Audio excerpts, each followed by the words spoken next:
നമസ്കാരം. പത്തനംതിട്ട പോക്സോ കേസിൽ ദേശീയ വനിതാ കമ്മീഷൻ റിപ്പോർട്ട് തേടി. സംസ്ഥാന പോലീസിൽ നിന്നാണ് കമ്മീഷൻ റിപ്പോർട്ട് തേടിയിരിക്കുന്നത്. റിപ്പോർട്ട് 3 ദിവസത്തിനകം സമർപ്പിക്കണമെന്നും ആവശ്യപ്പെട്ടിട്ടുണ്ട്. പെൺകുട്ടിയെ 64 പേർ ചേർന്ന് പീഡിപ്പിച്ച കേസിലാണ് ദേശീയ വനിതാ കമ്മീഷൻ ഇടപെട്ടിരിക്കുന്നത്. കേസിൽ ഇതുവരെ 20 പേരെ അറസ്റ്റ് ചെയ്തിട്ടുണ്ട്. കൂട്ടബലാത്സംഗത്തിനാണ് പോലീസ് കേസെടുത്തിരിക്കുന്നത്. 64 പേർ ലൈംഗിക ചൂഷണത്തിന് ഇരയാക്കിയെന്നാണ് CWCക്ക് പെൺകുട്ടി നൽകിയ മൊഴി. ഇതിൽ 40 പേരെ തിരിച്ചറിഞ്ഞു. പീഡനത്തിനിരയായ പെൺകുട്ടി പ്രതികളെ ബന്ധപ്പെട്ടത് അച്ഛന്റെ ഫോണിൽ നിന്നാണെന്ന് പോലീസ് നേരത്തെ കണ്ടെത്തിയിരുന്നു.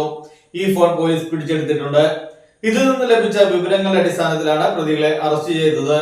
പീഡനത്തിന്റെ വീഡിയോ ദൃശ്യങ്ങൾ ഉൾപ്പെടെയുള്ള തെളിവുകൾ പോലീസിന് ലഭിച്ചു.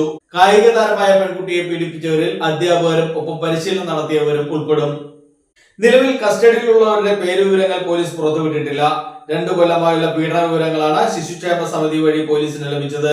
18-കാരിയായ പെൺകുട്ടിയുടെ പരാതി സംസ്ഥാന ശിശുക്ഷേമ സമിതി നേരിട്ട് പത്തനംതിട്ട SP-ക്ക് കൈമാറിയിരുന്നു. പത്തനംതിട്ട ജില്ലയിൽ രജിസ്റ്റർ ചെയ്ത കേസുകളിലെ എല്ലാ പ്രതികളെയും പോലീസ് തിരിച്ചറിഞ്ഞിട്ടുണ്ട്. CWCയുടെ ഗൃഹ സന്ദർശന പരിപാടിയിലാണ് 2 കൊല്ലമായുള്ള പീഡന വിവരങ്ങൾ പുറത്തറിഞ്ഞത്. 60 പേരുടെ പേരുവിവരങ്ങൾ പെൺകുട്ടിയെ പോലീസിന് കൈമാറി. കോന്നിയിലും റാന്നിയിലും തിരുവനന്തപുരം ജില്ലയിലെ ഒരു പോലീസ് സ്റ്റേഷനിലുമായി പ്രതികളുണ്ടെന്ന് പോലീസ് അറിയിച്ചു. അന്വേഷണത്തിന് പ്രത്യേക സംഘത്തെ രൂപീകരിച്ചു. പത്തനംതിട്ട ജില്ലയിലെ വിവിധ പോലീസ് സ്റ്റേഷനുകളിൽ FIR രജിസ്റ്റർ ചെയ്തിട്ടുണ്ട്.